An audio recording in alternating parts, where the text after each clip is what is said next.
আল্লাহ আমাদের চমৎকার একটি ধর্ম দিয়েছেন, যেখানে আমরা ভুল করলেও এর অর্থ এই নয় যে আমাদের আলো অদৃশ্য হয়ে গেছে। এর অর্থ এই নয় যে আমরা এখন শেষ হয়ে গেছি, আমরা ভেঙে পড়েছি।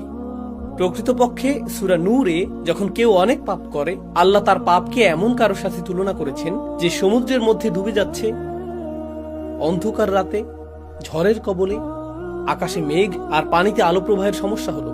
আপনি যত গভীরে যাবেন তত অন্ধকার হতে থাকবে, তত অন্ধকার হতে থাকবে, তত অন্ধকার হতে থাকবে। এবং আপনি যখন সমুদ্রের গভীরে পৌঁছে যাবেন, সেখানে রয়েছে সুনামির ঢেউয়ের উপর ঢেউ, তাই না? موج من فوقه سحاب। আল্লাহ এভাবেই বর্ণনা করেছেন, সে তলদেশে রয়েছে। এখন এই ব্যক্তিটি সমুদ্রের তলদেশে, সেখানে কোনো আলো নেই। আর তারপর আল্লাহ বলছেন, إذا أخرج يده لم يكد يراها। তিনি বলেননি যে, إذا أخرج يده لم يرها। তিনি বলেছেন যখন সে সমুদ্রের তলদেশে হাত বের করে। আপনি ভাবতে পারেন যে আল্লাহ বলবেন হাত বের করলে, এমনকি সে তার হাতও দেখতে পায় না। আল্লাহ বলছেন যখন সে হাত বের করে, সে প্রায় তার হাত দেখতে পায় না, এমনকি তখনও সে তার হাত কিছুটা দেখতে পায়। দেখার জন্য আপনার আলো প্রয়োজন। আর আল্লাহ বর্ণনা করছেন যে আপনি সমুদ্রের তলদেশে আছেন, যেখানে কোনো আলো নেই।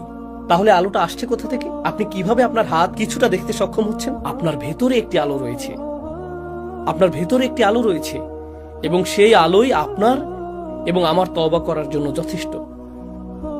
এখন আমি আপনাদের থেকে বিদায় নেওয়ার আগে আল্লাহর এই বাণীগুলোকে লক্ষ্য করুন। আল্লাহ বলেছেন আদম পিছলে গিয়েছিলেন, তিনি পতিত হয়েছিলেন, তিনি পথ হারিয়েছিলেন আলাইহিস সালাম। তিনি জানেন না তিনি কি করবেন, তিনি এমনকি জানেন না কিভাবে আল্লাহর কাছে ক্ষমা চাইতে হয়, তিনি এমনকি জানেন না যে কি করলে আল্লাহ সন্তুষ্ট হবেন। আর আল্লাহ বলছেন فاجتباه ربه فتاب عليه وهدى ثم هدى। তিনি বললেন ثم اجتباه ربه। অতঃপর তার রব তাকে মনোনীত করলেন, তাকে বেছে নিলেন। বেছে নিলেন কেন? আল্লাহ এমন কাউকে বেছে নেবেন যে ব্যর্থ হয়েছে? আপনি তো সফল মানুষদের বেছে নেন। আপনি এমন কাউকে বেছে নেন যে কিছু অর্জন করেছে, তখনই আপনাকে বেছে নেওয়া হয়। আপনি সেরা মানুষ বেছে নেন। আপনি এমন মানুষ বেছে নেন যারা ভুল করে না। আল্লাহ বলেছেন তিনি আদম আলাইহিস সালামকে ঠিক সেই মুহূর্তে বেছে নেন যখন তিনি ভুলটি করেছিলেন। যখন তিনি ভুলটি করেছিলেন। ভুল করলে আমাদের রব আমাদেরকে ত্যাগ করেন না। প্রকৃতপক্ষে সেই মুহূর্তেই তিনি আমাদেরকে বেছে নেন। তাহলে এর অর্থ কি? তিনি আমাদেরকে এমন বাণী শিখানোর মাধ্যমে বেছে নেন যা আমরা তার কাছে প্রত্যাবর্তনের জন্য বলতে পারি। এটা আল্লাহর পক্ষ থেকে একটা সম্মান। অধিকাংশ মানুষ জানে না কিভাবে সৃষ্টিকর্তার কাছে ফিরে আসতে হয়, তারা জানে না।